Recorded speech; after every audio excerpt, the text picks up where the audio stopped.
After a Game 1 loss, the Miami Heat made a huge adjustment heading into Game 2 that very well may have saved their NBA season from another unfortunate ending, as the Heat hang on to knock off the Denver Nuggets 111-108.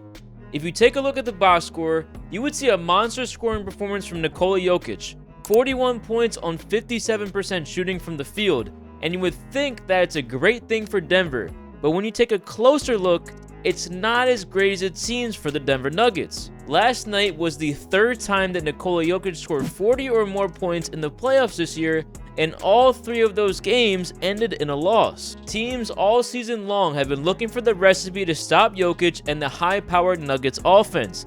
This begs the question, are you better off making Jokic the scorer while all the other guys stand around? The evidence so far would say, yeah, you are better off if you do that, but it's just not as simple as it seems. It takes all of your players to buy in and a tremendous coach to execute your blueprint.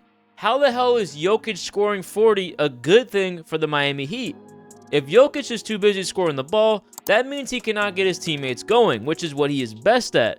To be clear, Jokic is a very excellent scorer. I think last night proves that. But the strength of this Denver offense is when everyone is getting touches, everyone's moving around. The Miami Heat have to remain extremely locked in to execute this defensive game plan, and here's how they did it. The first thing they did was make Jokic work.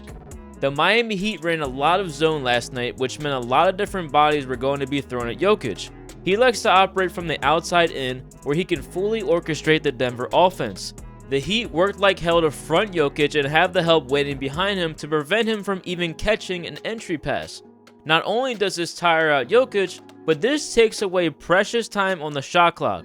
Less time on the clock means less time to make reads, forcing Jokic to either call his own number or only be able to go to the first option. The second thing they did was stay home. The most effective way Jokic picks apart defenses is when players get lazy and ball watch or sag off defenders. This allows his teammates to get open off of cuts or off-ball screens, leading guys to open dunks or open jumpers. The Heat did a great job of not overhelping or gambling much, which meant there were not many open passing lanes. The downside to this means there's going to be a lot of one-on-one opportunities for Jokic, and most of the time, it's going to go poorly.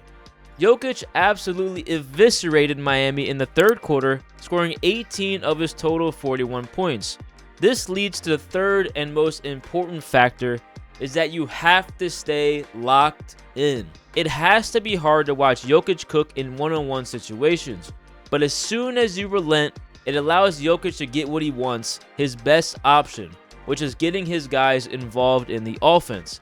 To be able to stomach watching him go on a personal run, you have to stay mentally tough and committed to the game plan.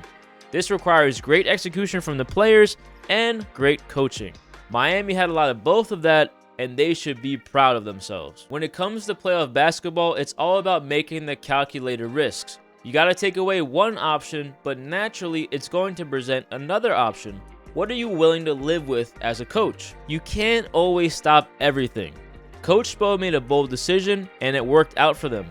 For the fourth straight round now, Miami has done the improbable. Go on the road and steal a game. Miami now has home court advantage for the rest of the NBA Finals, which will be extremely important moving forward. As great as the defense was last night, the offense was just as important for Miami to secure the win in Game 2. Jimmy Butler struggled a majority of last night's game up until a couple of possessions in the fourth quarter, so that meant it was up to the other guys to step up, and boy did they come through once again. Gabe Vincent provides the exact type of play style you need to attack Denver's drop coverage, and he did just that last night. Gabe scored 23 points on just 12 shots, knocking down 4 triples in the process. Gabe is very talented with the ball in his hands, but he also does a tremendous job of staying active off of the ball, relocating to the right spot to always hurt the Denver defense. Duncan Robinson was quiet the majority of the game up until the fourth quarter, where they needed him the most. 10 points in the early stages of the fourth quarter, which helped Miami reclaim the lead for the first time since the first quarter.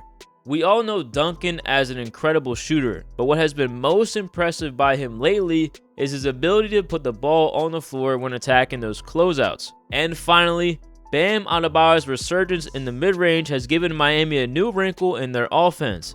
Bam's ability to stretch the floor even to the foul line area means Jokic has to work just a little bit more. 5 of Bam's 10 made field goals last night were jumpers, contributing to a tally of 21 points, which marks just the second time this postseason for Bam where he scored 20 in back-to-back games. Denver now heads to Miami tied up 1-1, and I am very intrigued to see how both teams respond to the results of Game 2. Will Coach Spo come out with the same game plan that they had in Game 2?